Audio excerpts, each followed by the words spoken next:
Hola a todos, me llamo Ana Carlota Valle, soy licenciada en Historia del Arte y bienvenidos al cuarto vídeo del ciclo Arte en Navidad. En este caso vamos a analizar el cuadro de Caravaggio sobre el reposo de la huida de Egipto. Es un cuadro musical, es un cuadro que une las tres artes, une literatura, música y pintura.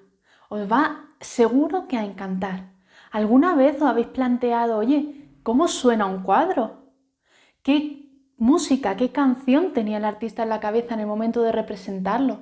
Pues este es uno de los pocos ejemplos que tenemos en lo que lo sabemos al 100%.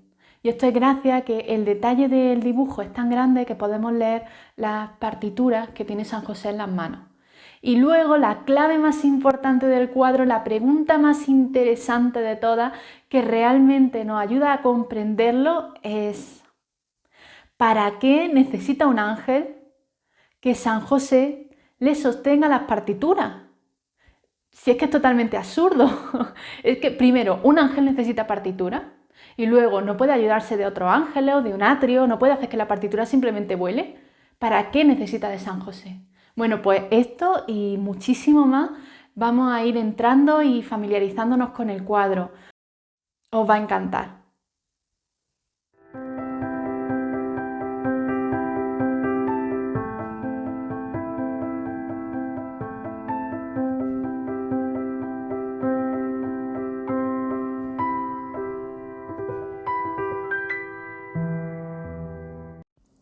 El cuadro es de Caravaggio, 1597, Reposo en la huida de Egipto, en óleo sobre lienzo, mide 1,33 por 1,66 y se encuentra en el Palacio Doria Pamphili en Roma.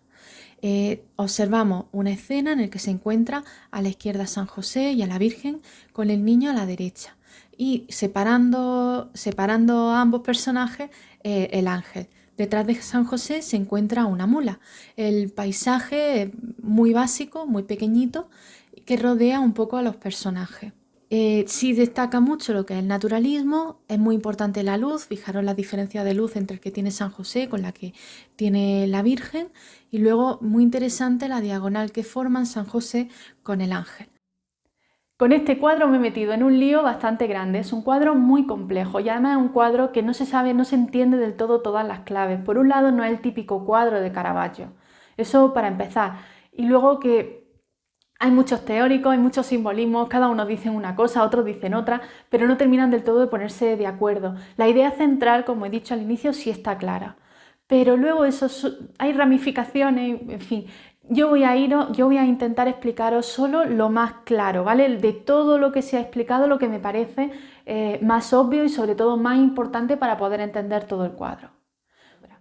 Todo este lío proviene de que faltan dos claves, simplemente eso, nos faltan dos cosas. Por un lado, que no sabemos quién es el espectador y por el otro, que no sabemos cuál es la fuente de inspiración del artista. Sobre el tema del espectador, como hemos visto en otros cuadros, no es lo mismo un cuadro para un convento, como en el caso de Fray Angélico, que un cuadro para Isabela d'Este, como hemos visto en el caso de Mantegna. De esto solo sabemos dos cosas. Sabemos que era un cuadro para una stanza, como dicen en Italia, para un pequeño dormitorio, y que era para una persona que era cercana al círculo de San Filippo Neri, que era un círculo de intelectuales, casi todos músicos, que intentaban acercar a Dios a través de la música. Sobre el tema de la fuente de inspiración, probablemente es lo más complejo de todo. Hasta ahora todos los que hemos visto se basan simplemente en un pequeño pasaje de la Biblia, pero en este caso no. En este caso, aunque el contexto de la propia Biblia, ¿vale? Que es el momento en el que tienen que huir la Virgen y Jesús, la Virgen y San José, perdón, con el niño, tienen que huir a Egipto por miedo a que Herodes pueda matar al niño. Es un momento de reposo. Ese momento de reposo parece que puede estar inspirado en una leyenda que se llamaba la leyenda de la palmera datilera, que era muy común, muy habitual en la época de Caravaggio, en el que se habla de este momento, un momento de descanso en este viaje. Y luego, lo más importante, la fuente de inspiración principal es el Cantar de los Cantares, del que además no coge solamente un versículo o una parte concreta, sino que va cogiendo de distintas ideas, lo que también dificulta muchísimo el momento del simbolismo de la pintura. ¿Empezamos? Sobre el escenario, en la primera clave. Y me diréis, bueno, ¿y por qué además la primera clave si casi ni se ve que no parece nada importante porque son mucho más relevantes los personajes y efectivamente es así.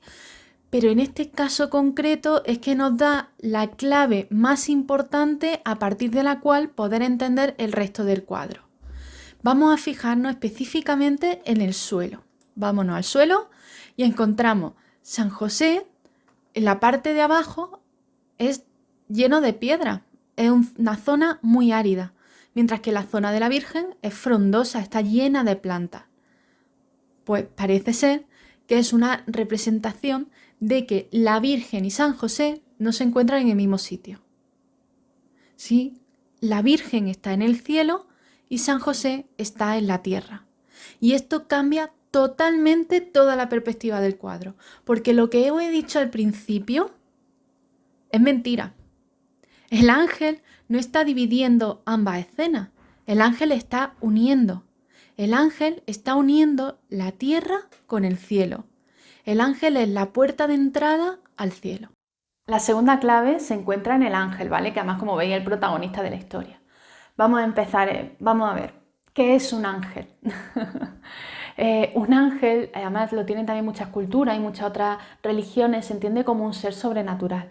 En concreto, en la religión católica se entiende que es un ser divino, espiritual, que se encuentra con los hombres, que se encuentra en la tierra. En este caso concreto, el ángel está haciendo una de las principales y más típicas funciones de los ángeles, que es cantar. Según San Juan, hasta tocan el arpa. ¿Qué es lo que está haciendo con este canto? Como hemos dicho antes, el ángel además divide las dos escenas, está dividiendo la parte espiritual, la parte del cielo celestial, con la parte humana, con la parte de la tierra. Entonces, a través de ese canto está consiguiendo unir esos dos mundos, el divino y el humano. La tercera clave se encuentra en la partitura. Como hemos dicho, el nivel de detalle que hace Caravaggio es tan grande que somos capaces de leer la propia partitura. Entonces sabemos que es un motete de Noel Baldwin de 1519. ¿Qué es un motete? Pues un motete era la música más moderna que había en la época de Caravaggio. Vamos a escuchar un poquito lo que escuchaban los padres de Caravaggio y después lo que escuchaba Caravaggio. Venga, esto es lo que escuchaban los padres.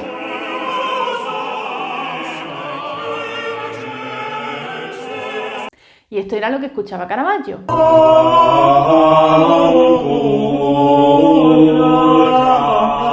Como veis, es bastante diferente. En la época de Caravaggio se llevaba mucho, se llama el bajo continuo, que era, básicamente, era que la música solo acompañaba un poco lo que era la propia voz, ¿vale? De manera que era más importante el texto, el contenido, lo que se estaba diciendo, que ese conjunto de música, como pasaba con la otra melodía, en el que se unen muchas voces, muchos coros, en fin, y se pierde un poco lo que es el propio texto. También sabemos que ese motete de Noel Baldwin está basado en el Cantar de los Cantares y hace una cosa muy parecida a la que hace Caravaggio en el cuadro, es que no se basa, es decir, que no se basa en una estrofa concreta del Cantar de los Cantares, sino que va cogiendo hay distintas frases, según lo que le va inspirando más o lo que más le va gustando al artista. Sobre la música, en este caso, vamos a hacer lo siguiente, es que siempre al final os dejo un poquito de reflexión del cuadro con música y en este caso os voy a poner la música del cuadro para que lo podáis disfrutar y abajo os pondré los subtítulos con la letra, ¿vale? Para que podáis verlo las dos cosas a la vez. Seguro que os va a encantar, yo que vosotros me quedaría al final. La partitura nos lleva a la cuarta clave, que sería el propio Cantar de los Cantares. Entonces, el Cantar de los Cantares es un libro bastante complejo, se encuentra dentro de la Biblia y más o menos viene a explicar el amor de un esposo por una esposa, que en la Iglesia Católica se ha entendido como el amor de Jesús a la Iglesia, que en este caso está representado por la Virgen María. Sobre el Cantar de los Cantares, como hemos dicho, coge ideas desordenadas, lo que hace más complejo entender el simbolismo. Lo más importante del Cantar de los Cantares es que lo escenifica. El Cantar de los Cantares, en un momento determinado, se habla de la apacible unión de los enamorados, que como hemos dicho en este caso sería de la Virgen, que representa a la Iglesia, con el niño. Se dice que estoy enferma de amor, su izquierda sostiene mi cabeza y con su derecha me abraza. Yo duermo, pero el corazón vela, vigila. También coge distintos simbolismos, como por ejemplo podemos ver el cabello pelirrojo de la Virgen, que en el 7.6 del Cantar de los Cantares se dice: tu cabellera es como la púrpura. que representa, es una manera de representar la sangre salvadora de Cristo. Incluso la palidez de la Virgen, el hecho de que sea tan blanquita, es una manera de representar la pureza. También en la fachada de San Filippo Neri se puede leer una frase del cántico en el que se dice «Tota pulcra es, amica mea, et macula non est in te», que viene a decir más o menos que toda pulcra eres, amiga mía, y mancha no hay en ti. Todo esto, lo importante, es que más o menos viene a simbolizar la importancia o es un canto sobre el amor divino. La quinta clave se encuentra en la mula, que casi pasa un poco desapercibido, pero que es muy importante. Si juntamos a la mula con San José y con el ángel, tenemos la base de la filosofía de San Filippo Neri, que es los grados de fe. Según San Filippo Neri, según el grado de fe que tenías, podías llevar una vida de animal, humana o espiritual. Y ahora vamos a la sexta clave. Realmente es lo más importante del cuadro, que es San José. San José, como hemos dicho antes, está representando al hombre que reza. Y nos viene a la cabeza una pregunta bastante curiosa. ¿Por qué le está sosteniendo al ángel las partituras? Volvemos un poco al inicio. Según representa Caravaggio en este cuadro, efectivamente, si San José no le sostiene las partituras al ángel, el ángel no puede cantar. ¿Y para qué canta un ángel? El ángel canta porque es la manera de unir, como decía San Filippo Neri, lo espiritual, lo divino, el cielo con la tierra. Por tanto, es importante, siguiendo un poco las teorías de San Filippo Neri, que la gente que hace música, los artistas, también recen y hagan música para acercar estos dos mundos. También hay otros detalles importantes en relación a esta misma clave. Por un lado, el violín está roto. Que sí, que el violín está roto. Es una metáfora, una forma de mostrarnos cómo solamente con la música, aunque nos ayuda, pero solamente podemos escuchar una parte de la música real, del arte verdadero que veremos una vez que hayamos muerto, que veremos una vez que estemos en el cielo. Y además, como hemos visto antes, la mula está escondida y además está un poquito alejada. Esto hace que la música que este animal recibe no es del mismo nivel que el que recibe San José. Sobre San José ya sabéis que me gusta mucho pararme en las expresiones. Y simplemente de San José resalta esa mirada tan absorta, tan metida dentro de la propia música que tiene delante del ángel. Se está olvidando de todos sus problemas y de todas sus dificultades. En ese momento específico solo tiene ojo y mirada hacia la música. Y la séptima y última clave de todas, que es el reposo, el momento que ha escogido Caravaggio en el propio cuadro, que es el reposo del reposo, porque si nos fijamos en los labios del ángel, está callado y además está parado. Es una manera de decir todo esto por qué viene, porque San José necesita un momento de tranquilidad y de paz. San José está muy cansado de andar descalzo con las piedras y con todo, y es un momento que necesita pararse y relajarse. Y para esto le ayuda mucho esa música celestial en este caso. Y dentro de esto también está buscando el propio reposo, la propia tranquilidad, ¿vale? Yo creo que para el siglo XXI nos viene muy bien recordar que es muy importante trabajar, pero también es muy importante descansar de vez en cuando. Y si además se aprovecha para ir a un museo, para escuchar un poco de música clásica, mucho mejor. Recuperando todas las claves, tenemos la primera clave que se encuentra en el escenario, que nos muestra que no están todos en el mismo plano, sino que la Virgen está en el cielo y San José en la tierra. La segunda clave es el ángel, que es el que une ambas escenas a través del canto. Por su parte, la tercera clave en la partitura, que es un motete de Noel Baldwin, en el que está basado sobre el Cantar de los Cantares. La cuarta clave es justo el Cantar de los Cantares, el cual Caravaggio escenifica y se inspira para representar un canto al amor divino. Por su parte, la quinta clave es la mula, que está representando los grados de fe promovidos por la filosofía de San Filippo Neri. La sexta clave ya es el propio San José. San José simboliza cómo Los artistas con mayor espiritualidad son los que ayudan a esa unión del cielo y la tierra a través de la música. Y ya por último, la séptima clave, que es el reposo. El reposo del reposo, ya que también el ángel está en silencio. Por tanto, intenta demostrar la importancia del momento de tranquilidad y máximo silencio para una persona. El cuadro representa la filosofía de San Filippo Neri, que es que la música acerca a Dios. Básicamente eso.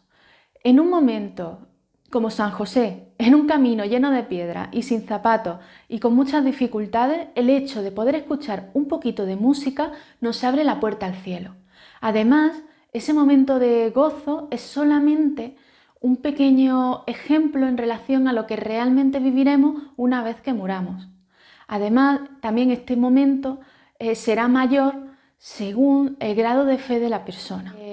La partitura debe de estar realizada por una persona con mucha espiritualidad, porque según esto, la puerta al cielo, la ventana al cielo será mucho mayor. Todo esto, evidentemente, consiguiendo o recuperando toda la filosofía de San Filippo Neri.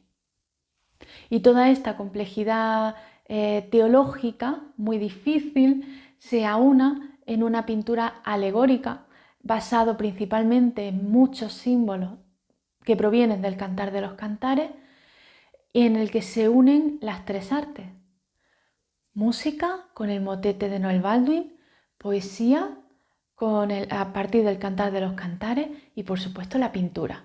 Es una obra maestra del arte. Bueno, esto ha sido todo por hoy. Ahora vamos a tener el lujo increíble de poder ver el cuadro mientras escuchamos un poco la música y vemos también la letra. Espero que os guste tanto como me ha gustado a mí y nos vemos en la próxima.